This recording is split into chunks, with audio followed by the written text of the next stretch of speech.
24 lakh students India में every year NEET देते हैं और इसके अंदर 1,10,000 सीट्स है। आज से 3-4 साल पहले तक NEET was a premium exam. अभी नीट के पेपर भी लीक होने लगे।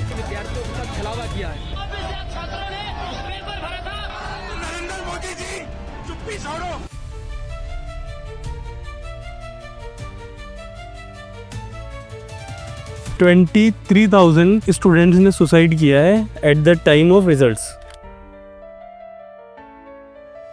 This is the big story coming in, and this concerns our students in thousands and probably even in lakhs as the numbers are increasing. तो अब इसके बाद solution क्या आता है? जिस बच्चे ने 12th बायोलॉजी कर ली उसके लिए क्या career option? 24 lakh students India में एवरी ईयर नीट देते हैं, ठीक है, और ये 12th बायोलॉजी से स्टार्ट हो जाता है। इससे पहले जो इसके ऊपर होता है वो एक अलग टॉर्चर है। तो 6th क्लास से स्टार्ट होती है आपकी इसकी प्रिपरेशन। ये जो एग्जाम देते हैं बच्चे, ये 6th क्लास तक स्कूल जाते हैं, ठीक है। फिर ये प्राइवेट या डमी करते हैं और इनका सारा जो करियर है बेसिकली, या जो इनकी यंग एज है, वो स्कूल एक्सपीरियंस जो आप लोगों ने, हमने सबने फील करा है, इनके लिए नहीं होता है। देयर होल फोकस इज कि भाई नीट को कैसे भी क्रैक करना है। अब इसमें 3 कैटेगरी मेनली आती है। एक तो जिनके पेरेंट्स गवर्नमेंट जॉब में, उनको सिक्योरिटी क्योंकि खुद ने वो लाइफ जी है, तो उनको उसमें नीट में डालना है। दूसरा जो मिडिल क्लास या लोअर इनकम से है, उनको लगता है कि डॉक्टर बहुत कमा रहा है, तो वो बहुत बड़ा चंक है किसके अंदर आता है।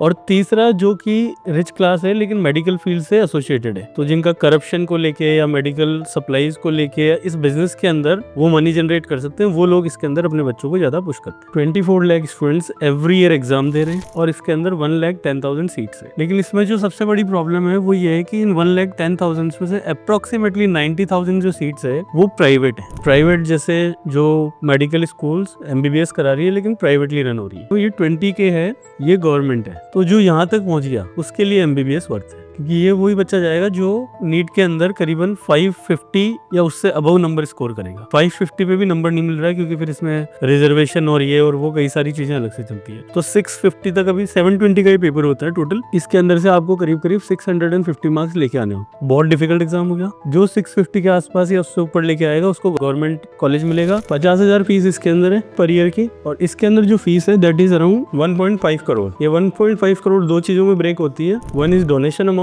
जो कि आपका 1 CR के आसपास रहता है। ये ऑफिशियल नहीं होता, अनऑफिशियल ये पेमेंट जाती है, क्योंकि ये जो पैसा है ये कैश में जाता है पेरेंट्स का। लेकिन जो फीस होती है दैट इज अराउंड 50 लाख। किसी में 30 लाख होती है, किसी में 40, किसी में 50, बट ये 1.5 करोड़ के आसपास पूरी कॉस्ट आती ही आती है मिनिमम। अब जो ये नीट का प्रॉब्लम है वो दूसरा स्टार्ट हो गया। आज से 3-4 साल पहले तक NEET was a premium exam जिसके अंदर कोई कॉम्प्रोमाइज नहीं होता था। अभी नीट के पेपर भी लीक होने लग गए हैं, ठीक है। आपने सबने नीट का घोटाला और ये सब देखा है। एक तो पेपर लीक सबसे बड़ा बच्चों के लिए प्रॉब्लम है। हर साल इंडिया में आपको क्या लगता है एक्सपेक्टेड सुसाइड रेट क्या है? 23,000 स्टूडेंट्स ने सुसाइड किया है at the time of results. उसके अंदर ये 2021 का डेटा है और ये गवर्नमेंट का डेटा है, मैं नहीं कह रहा। जो बच्चे रिजल्ट्स का वेट कर रहे थे या जिनको एक्सपेक्टेड था कि मेरा नंबर आ जाएगा, क्योंकि जो बच्चे बचते हैं वो बचते 1 मार्क्स से, 2 मार्क्स से।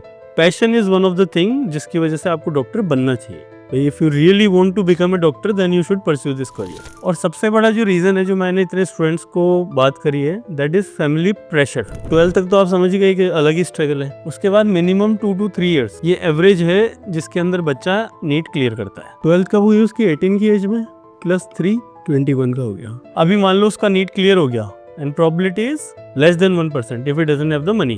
Then he has to do 4.5 years of education plus 1 year intern. 27 साल का हो गया। अभी 27 साल के अंदर he has invested, either he is a top class mind and went to government university, then it's understandable because passion was his driving factor. Second, he has invested privately, तो 2 करोड़ रुपए इसने लगा दिए और उसके बाद में ये डॉक्टर बन गए। Now there are 2 options. One is private. यहाँ पे कितनी सैलरी मिलनी चाहिए डॉक्टर को? MBBS कंप्लीट हो गई है। Private is 30K। I am talking about the top private hospitals. Government में 60K।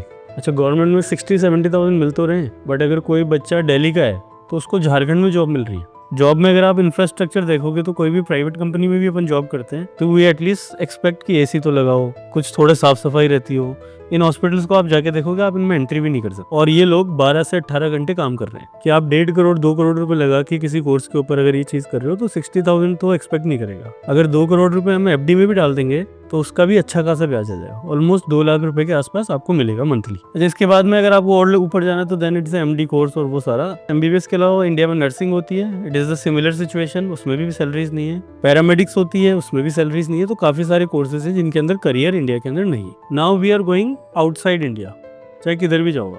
एमबीबीएस इंडिया से बाहर जो होगी that is 5 countries English speaking, UK, Canada, Australia, New Zealand and USA. यहाँ पे अप्रोक्स 3 करोड़ रुपीस की फीस लगेगी बच्चे की। If you are doing it, if you can pay it, go for it. Australia के अंदर तो कुछ यूनिवर्सिटीज ऐसी भी है जो एंट्रेंस एग्जाम ही नहीं ले रही। यूके में यूके मेट देना पड़ेगा, यूएस में उसका देना पड़ेगा, कनाडा में उसका देना पड़ेगा। तो सबके एंट्रेंस एग्जाम है सेम लाइक नीट। वो अगर आप क्लियर करके 3 करोड़ अफोर्ड कर सकते हो तो आप ये रूट पकड़ लो। कजाक, जॉर्जिया, तो ये सारी जो भी कंट्रीज हैं इसके अंदर वापस आके आपको देना पड़ेगा एग्जिट एग्जाम।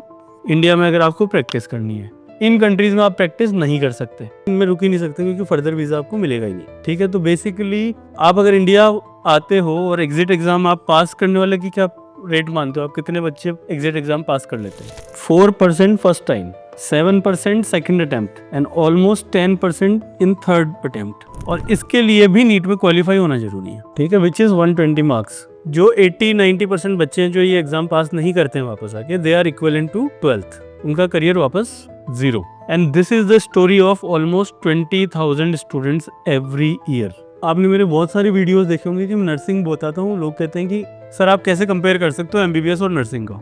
मैं उनको नर्सिंग नहीं बोल रहा हूँ, मैं आपको कह रहा हूँ आप 7 ईयर के अंदर एमबीबीएस कर सकते हो and by 3rd year you will be earning, so you are safe, secure and a doctor. 3 years की नर्सिंग रहती है मेजरली कंट्रीज के अंदर। ठीक है, एवरेज जो फीस रहती है that is around 10 to 20 lakh rupees per year. Canada, New Zealand, अगर कहीं से भी आपने नर्सिंग कर लिया, आपका starting salary will be 35 lakh rupees. Now I am saying work for 2 years. कितने पैसे लगे थे आपके? 30। You repay everything. ठीक है, जितना भी है आपका लोन वगैरह आप क्लियर कर लो, 2 साल में आपका इजीली हो जाएगा। जैसे ही आपने नर्सिंग कंप्लीट करी, आप अच्छी खासी हैंडसम सैलरी पे बैठे हो, आप ऑलमोस्ट पीआर ले चुके हो या लेने वाले हो, तो अब आप एज ए लोकल स्टूडेंट, क्योंकि जैसे ही आपने नर्सिंग कंप्लीट करी आपका वीजा चला जाएगा कि जो हॉस्पिटल बॉडी है उसके ऊपर, विच मीन्स कि आपका जो हॉस्पिटल है दैट इज योर स्पॉन्सर। जैसे आपका हॉस्पिटल स्पॉन्सर बनता है तो आपकी वीजा कैटेगरी जो है वो बदल जाएगी। इंटरनेशनल स्टूडेंट से आप आ जाओगे लोकल स्टूडेंट पे। लोकल स्टूडेंट की जो फीस है that is around 9 to 15 lakh rupees. This is called graduate MBBS programme. क्या है? ग्रेजुएट जो लोग हैं सिर्फ उन्हीं के लिए ये है। फाइन,